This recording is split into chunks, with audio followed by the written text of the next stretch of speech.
আপনি কি জানেন আমাদের এই বাংলার মাটিতে এমন একজন আলেম জন্মগ্রহণ করেছিলেন যিনি আজীবন কুরআনের আলো ছড়িয়ে দিয়েছেন, গড়েছেন শত শত শিক্ষা প্রতিষ্ঠান, আর তার জ্ঞান ও আধ্যাত্মিকতার কারণে আজও হাজারো মানুষ আলোকিত হচ্ছে। হ্যাঁ, আমি কথা বলছি আল্লামা আব্দুল লতিফ চৌধুরী ফুলতলী রহমতুল্লাহু আলাইহি এর কথা। আজ আমরা জানবো তার জীবন, কর্ম ও অবদান সম্পর্কে।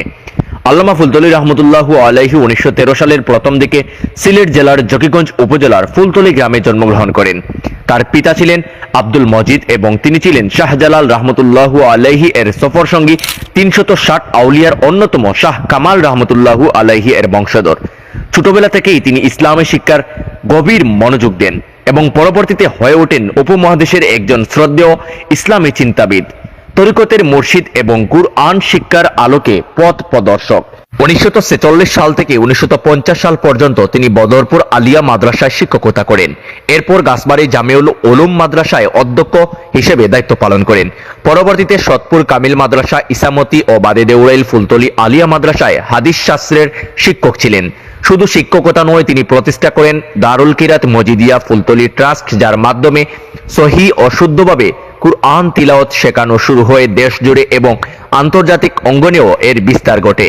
এই ট্রাস্টের মাধ্যমে শত শত কারি তৈরি হয়েছেন, যারা আজ বিশ্বের বিভিন্ন দেশে কুরআনের সঠিক তিলাওয়াত শিক্ষা দিচ্ছেন। তার রচিত আরবি ও উর্দু ভাষায় বহু বই ভারত, পাকিস্তান সহ উপমহাদেশের অসংখ্য মাদ্রাসায় পাঠ্যসূচিতে রয়েছে। এমনকি বাংলাদেশের ঢাকা বিশ্ববিদ্যালয়, ইসলামী বিশ্ববিদ্যালয়, জগন্নাথ বিশ্ববিদ্যালয় সহ বিভিন্ন উচ্চশিক্ষা প্রতিষ্ঠানের ইসলামিক স্টাডিজ ও আরবি বিভাগেও তার বইগুলো পড়ানো হয়।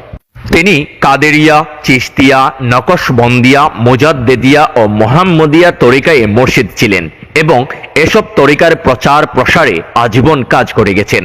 তার তরিকতের সিলসিলা ছিল শাহ ওয়ালি উল্লাহ থেকে শুরু করে শাহ আব্দুল আজিজ, সৈয়দ আহমেদ ব্রেলভি, শাহ কারামত আলী জৌনপুরী, হাফিজ আহমদ জৌনপুরী, শাহ ইয়াকুব বদরপুরি হয়ে গেছে আল্লামা ফুলতলী পর্যন্ত। 2008 সালের 16 জানুয়ারি সিলেট শহরের শাহজালাল দারুস সুন্নাহ ইয়াকুবিয়া কামিল মাদ্রাসার পাশে নিজের বাসভবনে ইন্তেকাল করেন এই আধ্যাত্মিক মনীষী। ওই দিন বিকেলে তার জানাজা হয়ে গ্রামের বাড়ির পাশে বালাই হাওরে, যেখানে লাখো মানুষের ডল নামে। জানাজা শেষে তাকে সমাহিত করা হয় তার প্রতিষ্ঠিত জামি মসজিদের পাশে।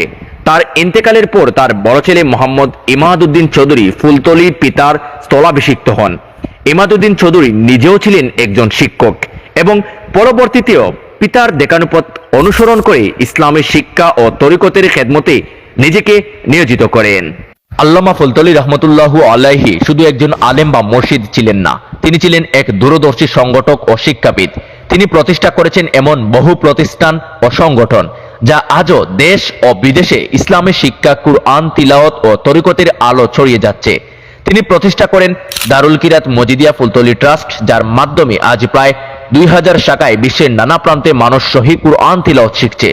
মাদ্রাসা শিক্ষা ব্যবস্থা উন্নয়নে গঠন করেন বাংলাদেশ আঞ্জুমানে মাদারিসে আরাবিয়া, আর তরুণ প্রজন্মকে আদর্শ শিক্ষায় গড়ে তুলেন বাংলাদেশ আঞ্জুমানে তালামিজে ইসলামিয়া। শিক্ষক, কারি ও ওলামাদের কল্যাণে তিনি প্রতিষ্ঠা করেন নানা সংগঠন, যার মধ্যে রয়েছে লতিফিয়া কারি সোসাইটি, ইয়াকুবিয়া হিফজুল কুরআন বোর্ড এবং লতিফিয়া এতিমখানা। দেশের গণ্ডি পেরিয়ে তার প্রতিষ্ঠিত সংগঠন ও মাদ্রাসা আজ যুক্তরাজ্য, আমেরিকা, ভারত সহ বহু দেশে ইসলামী শিক্ষায় ভূমিকা রাখছে। এর মধ্যে রয়েছে আঞ্জুমানে আল ইসলাহ ইউকে ও ইউএস, দারুল হাদিস লতিফিয়া ইউকে এবং লতিফিয়া উলামা ও কারি সোসাইটি।